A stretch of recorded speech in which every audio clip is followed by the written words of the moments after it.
Acting అయితే చింపేశారు.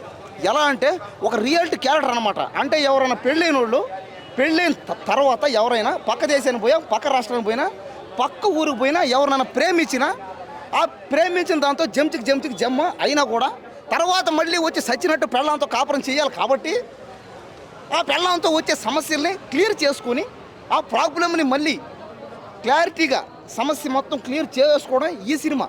కాబట్టి cinema చూస్తానని సేపు ఒకటే కామెడీ, సినిమా చూస్తానని సేపు ఒకటే నువ్వు, గ్యాప్ లేదు అసలు.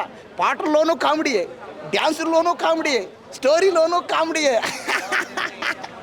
ఈ అమ్మ పడవ సినిమా మొత్తం కామెడీ, ఫుల్ కామెడీ.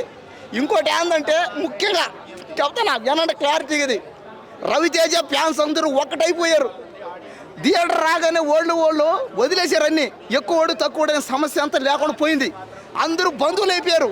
మీరు కూడా ఎవరో ఒకరికి ఫ్యాన్స్ అయి ఉంటారు. ఇక్కడ మీ అభిమానులు థియేటర్లు పోండి. ఈ సంక్రాంతికి ప్రతి సినిమా పోవాలి, మీరంతా బంధువులు అయిపోవాలి. ఆ సినిమాలో మెసేజ్ అదే, ఆ సినిమా తీయడం కారణం అదే.